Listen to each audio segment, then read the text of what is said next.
Halo, jumpa lagi dengan saya di channel Siwitnet Media Aplikasi. Pada kali ini saya akan menerangkan bagaimana caranya menginput rencana pendapatan dan biaya. Mari kita simak video berikut ini. Anda buka menu akuntansi, lalu Anda pilih rencana pendapatan dan biaya. Di sini Anda melihat tabel yang berisi rencana biaya dan rencana pendapatan. List box ini untuk menentukan tabel mana yang ingin ditampilkan.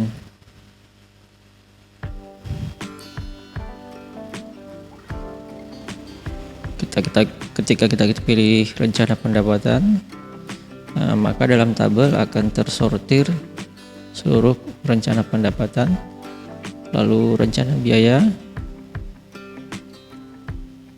atau kita memilih rencana pendapatan dan biaya, maka akan tampil yang kiri tabel pendapatan, yang kanan adalah tabel biaya. Di sini kita akan melihat ketika rencana pendapatan dan rencana biaya diinput, kita akan melihat apakah posisi keuangan kita mengalami surplus atau defisit. Listbox yang ini untuk menampilkan lokasi dari rencana pendapatan dan biaya. Apakah kita mau tahu rencana pendapatan biaya di beberapa divisi, atau menampilkan seluruh rencana biaya dengan memilih all location. Listbox yang ini untuk memfilter rencana pendapatan dan biaya yang sudah di-approve atau yang belum di-approve, yang sudah di-approve tetapi belum dibayar, dan yang sudah di-approve dan sudah dibayar.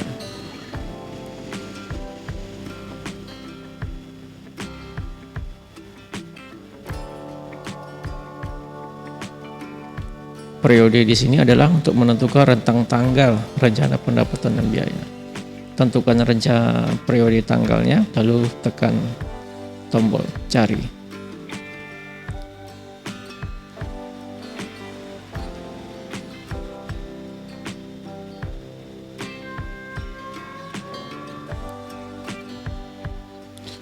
Di dalam tabel ini kita akan melihat beberapa kolom: tanggal, keterangan jumlah, JLID, rekening perkiraan, ID proyeknya, dan catatan khusus.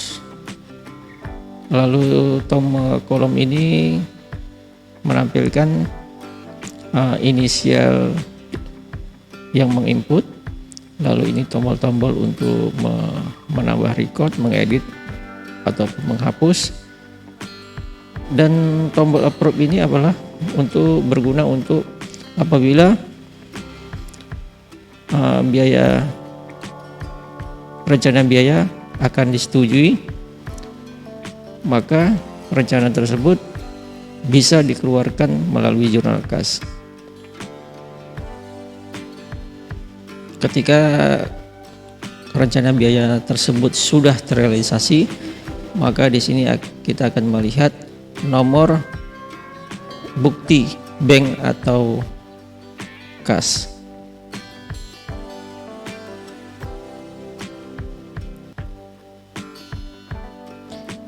Lalu ketika kita lihat keterangan, ada see detail. See detail ini merupakan rincian dari request biaya. Ada 3 model cara menginput rencana biaya.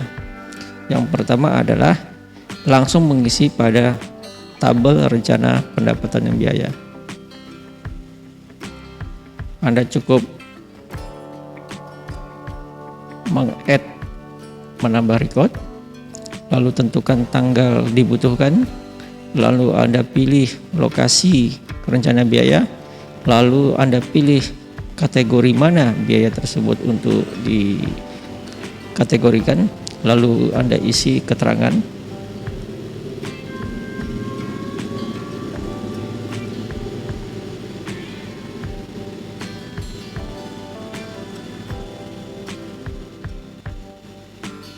Lalu Anda isi berapa biaya yang ingin dikeluarkan. Lalu Anda isi rekening perkiraan dari rencana biaya tersebut.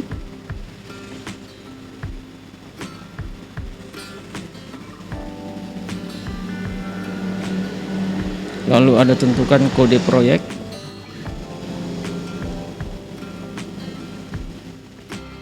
Tabel vendor, list box daftar vendor dan customer maupun karyawan ini merupakan pilihan untuk menampilkan tabel mana yang ingin dibuka. Dan ini berguna ketika kita mau membayar hutang, piutang atau pinjaman karyawan. Catatan khusus ini adalah sebagai catatan tambahan yang berguna untuk mencatat secara detail dari rencana biaya tersebut. Setelah diisi semuanya, langsung Anda tekan save untuk menyimpan. Lalu ketika biaya upah sini sudah masuk ke dalam tabel rencana biaya, tentu rencana ini akan dikeluarkan melalui kas atau bank. Tetapi sebelum dikeluarkan melalui kas atau bank,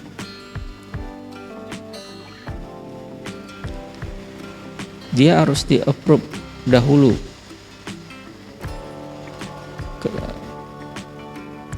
Jika belum di-approve, maka dia tidak akan tampil atau tidak bisa di-input di jurnal kas maupun bank.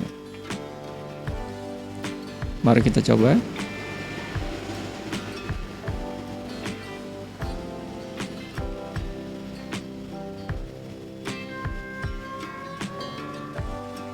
Kita lihat tidak akan tampil. Ketika kita approve, biaya upah sebesar 9 juta. Ketika kita masukkan, nah ini dia biaya upah sebesar 9 juta. Lalu Anda pilih, lalu Anda akan melihat data tersebut langsung tersimpan.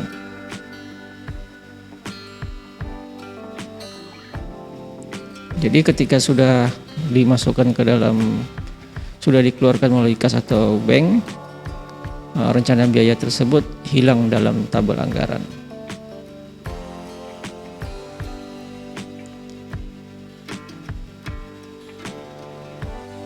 Itu cara pertama untuk menginput rencana pendapatan dan biaya. Cara kedua adalah kita memasukkan rencana biaya tersebut melalui request biaya. Mari kita lihat contohnya. Tekan new untuk membuat satu request biaya. Lalu di sini kita akan memilih untuk divisi mana atau lokasi mana rencana biaya tersebut.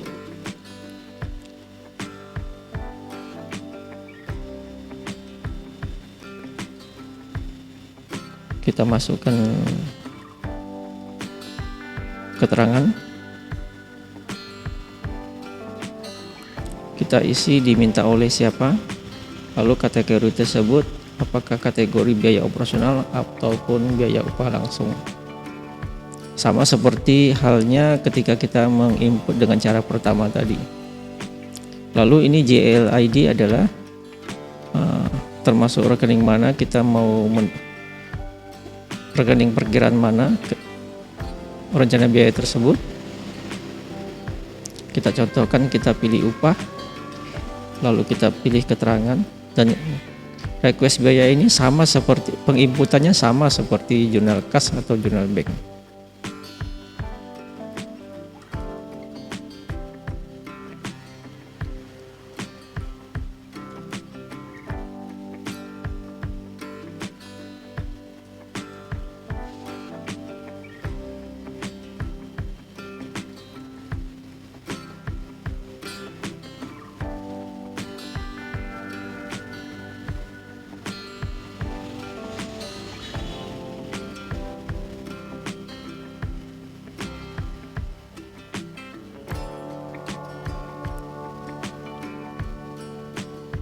lalu isi record berikutnya. Jadi dalam request biaya ini kita bisa memasukkan beberapa record dalam satu faktur, sama seperti kita mau menginput jurnal kas maupun jurnal bank. Ketika kita melakukan dengan cara pertama tadi, kita tidak bisa memasukkan beberapa record sekaligus. Kita cukup memasukkan satu record saja dan dia tidak bisa di print sama sekali. Contohnya demikian. Nah, kita cuma bisa menginput cuma satu record, tidak bisa secara detail. Tetapi ketika kita membuat request biaya di dalam form request biaya, kita bisa membuat beberapa record sekaligus.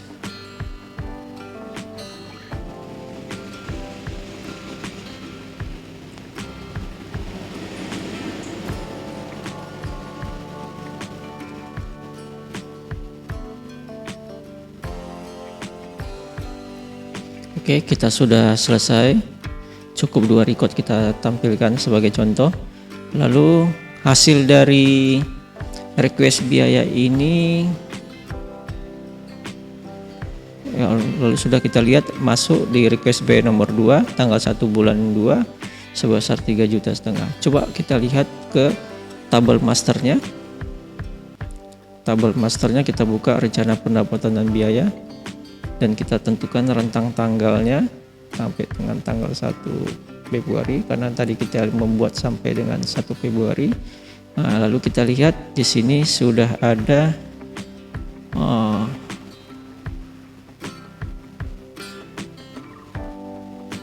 ini dia biaya upah mingguan, dan kita bisa melihat secara detail isinya. Inilah yang barusan kita buat dengan cara kedua. Lalu ketika ini rencana biaya ini kita eksekusi untuk melakukan pembayaran, kita harus meng-approve dahulu.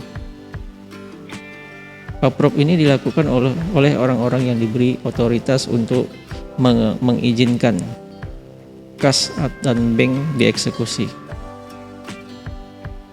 Tekan approve, lalu kita bisa mengeluarkan kas dan bank.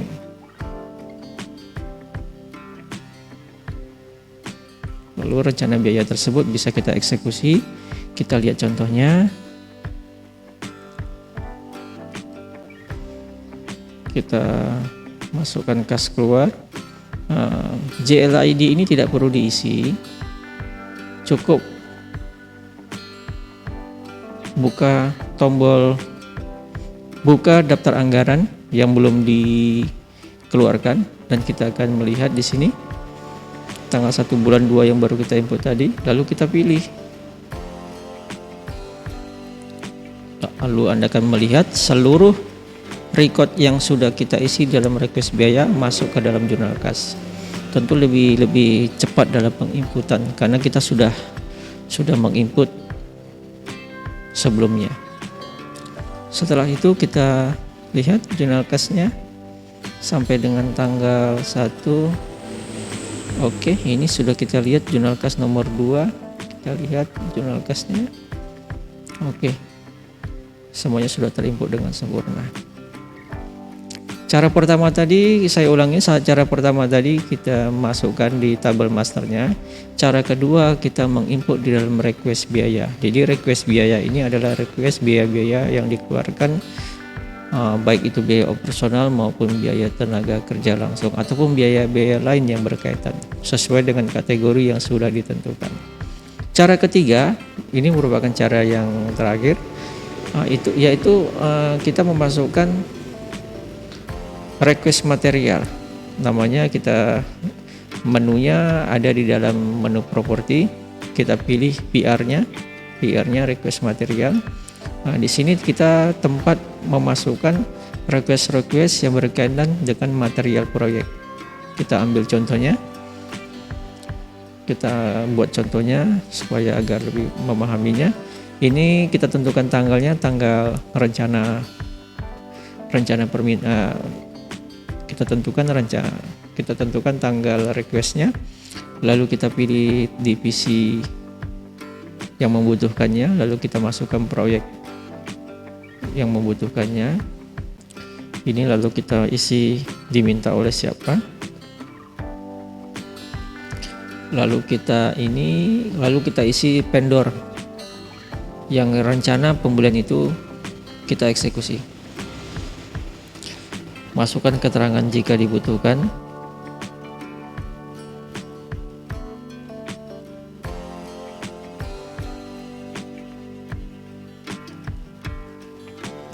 Lalu kita masukkan kategori biaya. Seharusnya di sini ada kategori biaya material.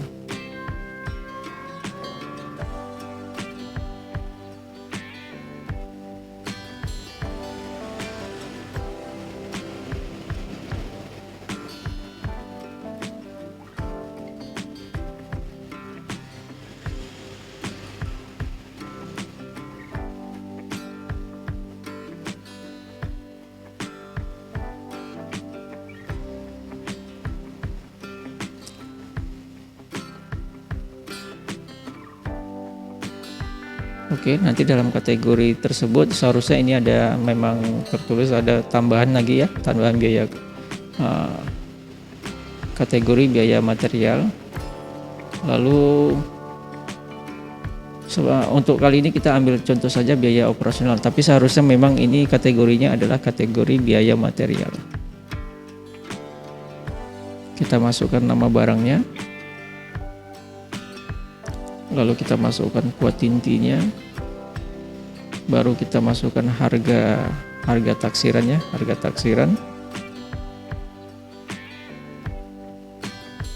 Ini kita isi keterangan jika diperlukan, lalu kita masukkan, kita save untuk menyimpan record.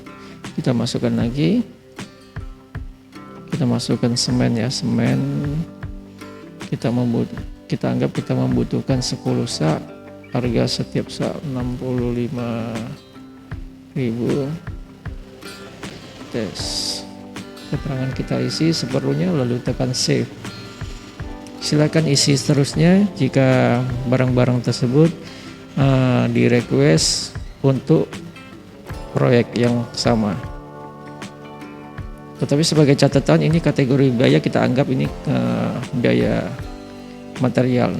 Seharusnya di sini ada tambahan lagi ya, tambahan seperti biaya material dan kategori yang lain-lain. Oke, setelah sampai dengan saat ini forecast request selesai kita buat, lalu kita kembali ke tabel utama forecast request. Nah, kita sudah melihat ada request nomor 2, ada permintaan sebesar 1.040.000. Oke, kita kembali ke tabel utama rencana pendapatan biaya, kita langsung refresh, reload ya, atau tekan tombol cari juga boleh. Nah, di sini kita akan melihat ada request biaya sebesar PR-nya nomor 2. Di dalam keterangannya terdapat besi 10 mm, 6 batang dan seterusnya. Lalu kita lihat si detail, lalu kita melihat ya, isinya semuanya berisi dengan data-data material yang di request. Sama seperti rencana biaya tadi,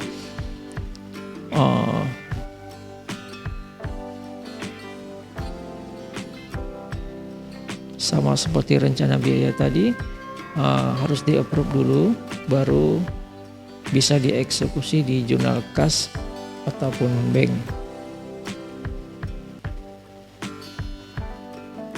Kita lihat contohnya seperti ini, atau kita buat yang baru.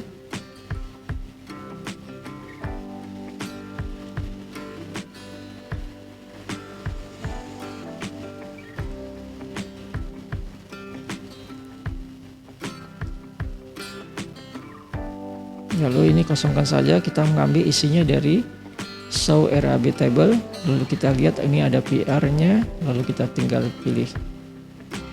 Oke, semua isi record dari tabel master sudah terpindahkan. Anda bisa mengeditnya, mengedit apa yang perlu diedit, lalu tekan tombol update, lalu eksekusi jurnalnya sudah selesai. Lalu kita lihat tabel masternya,